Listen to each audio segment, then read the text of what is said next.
Last year I received a Prime Minister's scholarship to investigate skill acquisition, and that was to go and spend time with Damian Farrow, who is a skill acquisition specialist at Victoria University in Melbourne. Damian Farrow, he had been to New Zealand to present a workshop on the research that he has done in talent development at the Australian Institute of Sport, and also skill acquisition and how skill acquisition links in to talent development as well. He was at the AIS and he still does research for the AIS. But however, he's based at Victoria University and drives a lot of research projects from there. Damian also works with the Adelaide Crows and around implementing skill acquisition into their training sessions. So that's just a couple of parts that I had access to and the things that we talked about while I was over there. Skill acquisition is multifaceted, I feel. It's in New Zealand, in netball in New Zealand in particular. Part of it is around a player-centred philosophy, and we have that in our coach development in netball. But there's also various different ways that players learn and different ways that we can coach athletes.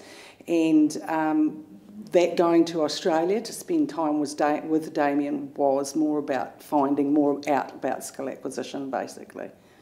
In terms of New Zealand, we have an athlete-centred philosophy in coach development in Netball New Zealand that is part of our coach development framework. So I feel that we're sort of at the bottom of the skill acquisition ladder. Part of me going to Australia was that then I would be able to come back and assist Netball New Zealand in particular to write a skill acquisition model.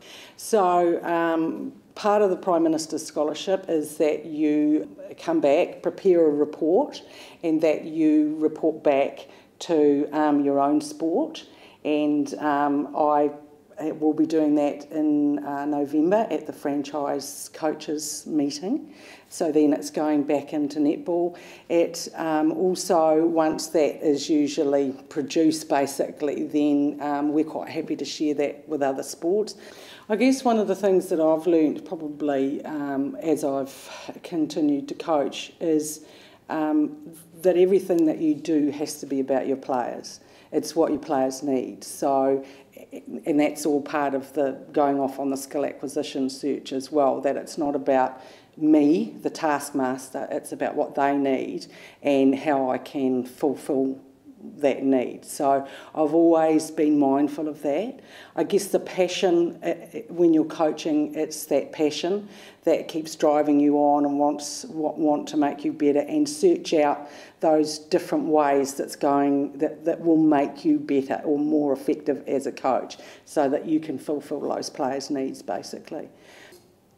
Go to every coach development opportunity that you can, listen to things that people say. Even if I've been to stuff before, I still will go back a second time maybe, because you might pick up something different than what you would have the first time round. So I guess it's just that energy and enthusiasm. The hard times, I think with coaching, if you think about it, there might be 10% of the time where you're absolutely elated because you've won or achieved something, but generally you learn from the tougher times and the coaching day in and day out that makes you a better coach. The Prime Minister's scholarship was hugely important to me. I wouldn't have been able to get the opportunity to work with Damian. It's a very expensive exercise, and there has to be a lot of clarity around what it is that you want to do, so it makes you think very clearly about what the outcome of that is going to be, and also accountable, that you can bring something back and present it and share it with your own sport, start using some of the stuff that you've learnt yourself and again be able to share it with other sports. So you're bringing knowledge back into the country as well as furthering your own personal development.